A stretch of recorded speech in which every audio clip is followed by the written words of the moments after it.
Good viewers around the world, welcome once again to my note reviews.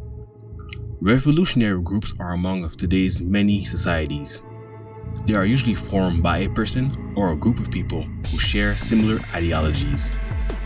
Supremacy, discrimination, and oppressions are the reason of the rise of such uprisings. In today's video, we'll be breaking down three but different groups. Those groups are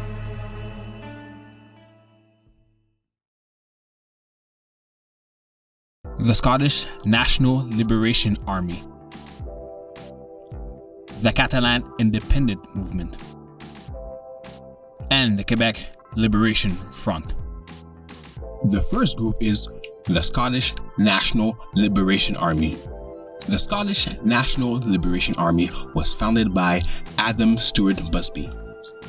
Busby, a former armyman who trained under the Ardril and Sutherland Highlanders, was discharged after years of serving. But after being discharged, he had a change of mindset. He was always a separatist, mainly for the four kingdoms, making the United Kingdoms, especially the country that he was from, Scotland. Busby was known to give a lot of threats. Like in 1983, he sent a bomb threat to the Ministry of Defense, oil companies, and even the Prime Minister. So forth that the threat seriously, he fled to Dublin.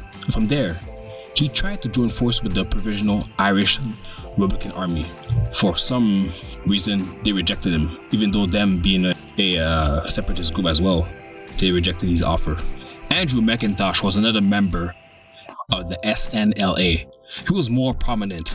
By the early 90s, he would send bomb letters to industrial offices and sending bomb threats to Scottish offices in Edinburgh and other various places in Scotland. By 1993, he was jailed for 12 years for coercing the government into setting up new separate governments in Scotland, but only served 6 years and was released in 1999. He shortly died in 2004.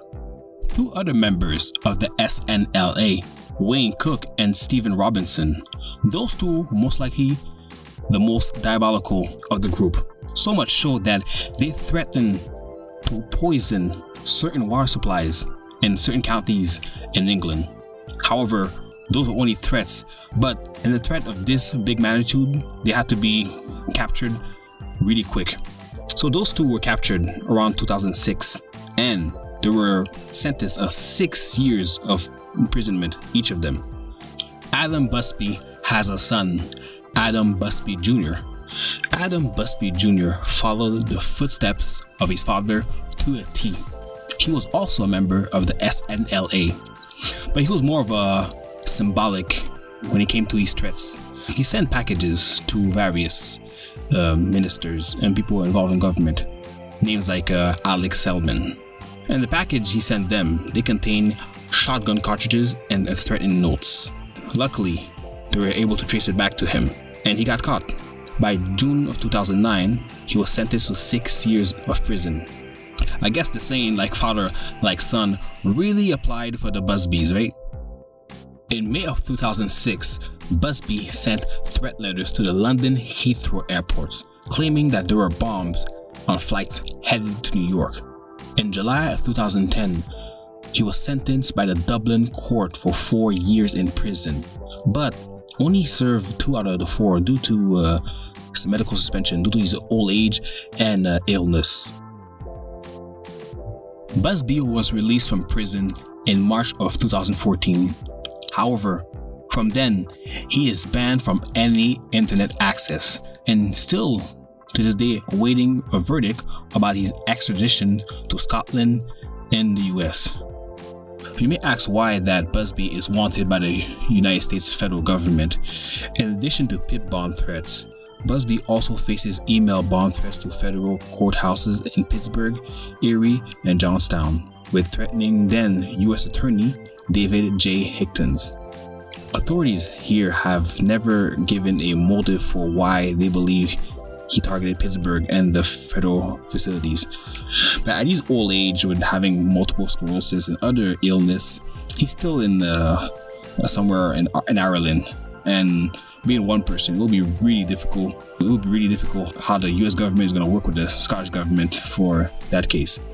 However, Busby and the Scottish National Liberation Army are really a bunch of hoaxers. They never actually executed their threats or anything that they planned to do. It was mostly scare tactics. The reason why he threatened the US governments, that's really up to grabs. There's no really specific reason for that. From there on, that's how the Scottish National Liberation Army worked. To this day, there's not so much of an army, but there's a resurgent. Perhaps with all of those little miniature tactics, miniature idle threats that the SNLA had done. Perhaps that sparked them, or maybe somewhat a reason connected with the reason why many Scottish people that wanted to leave the United Kingdom wanted a referendum in 2014. But in this case, that will be a separate video for another time. We will close the chapter on the Scottish National Liberation Army at this point. The next group, the Catalan independent movement. In the last few years, Catalonia, a region in Spain, has been going through a transition. Since then, certain people of Catalonia were trying to secede out of the federal hold of Spain.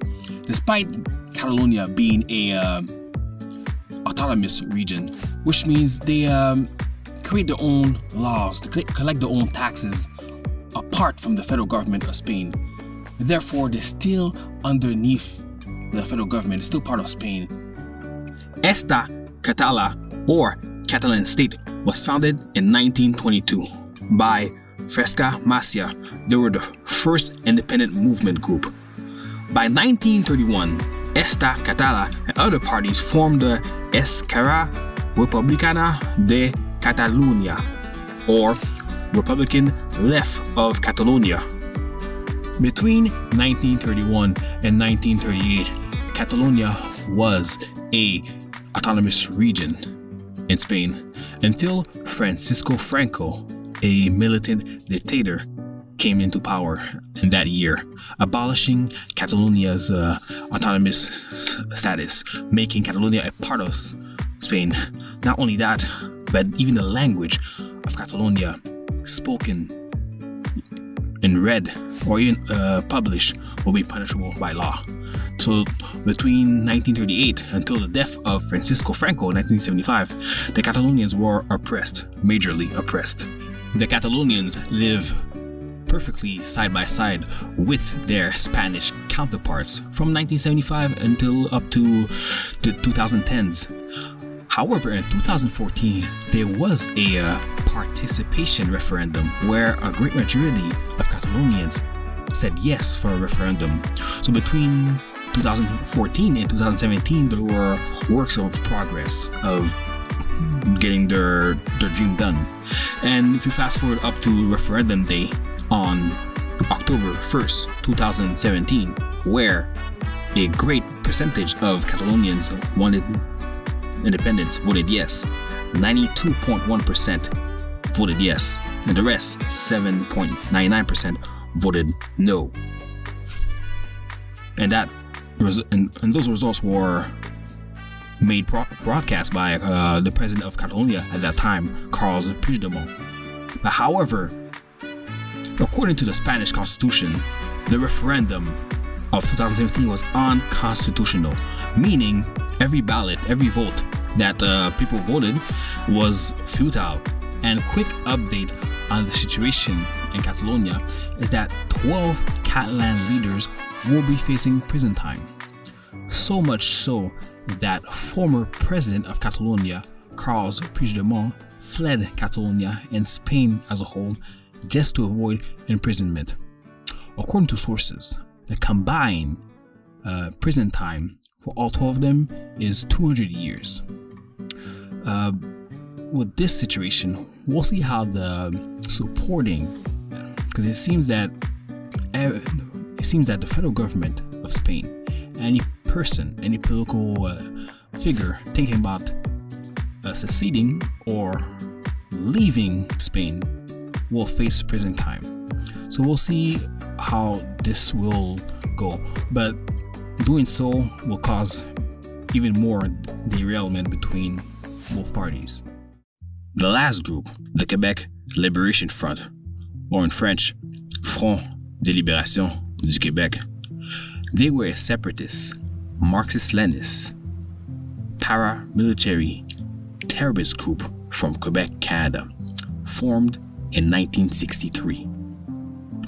Their founders, Normand Roy and Michel Lambert, received special guerrilla training from the Palestine Liberation Organization in Jordan, which means at that time their tactics and their training were unprecedented, something that Canada has never seen before. The FLQ were in somewhat obvious in cahoots with the Rally for National Independence, or in French, Rassemblement pour l'Indépendance Nationale. The RIN were a provincial separatist group. However, they were founded in 1960, 3 years before the FLQ. You could say the FLQ were their backbone, the person that would take care of the dirty business. The RIN were more political, more clean, something more presentable towards television and the federal government of Canada. On July 24th, 1967, President of France at that time, Charles de Gaulle, came to Montreal and delivered a iconic, legendary speech regarding the independence of Quebec. Long live Montreal, long live Quebec. Vive Montréal, vive le Québec. Vive le Québec libre.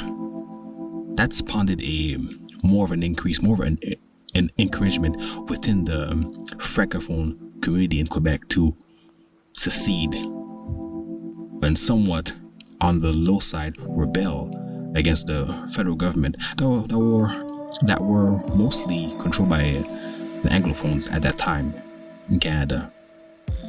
Almost a year later, on Saint Jean-Baptiste Day, on June 24th, 1968, Prime Minister Elliott Trudeau visited Montreal during the period of the Saint Jean-Baptiste, and also separatist leader of the RIN, Pierre Bourgault, was also there.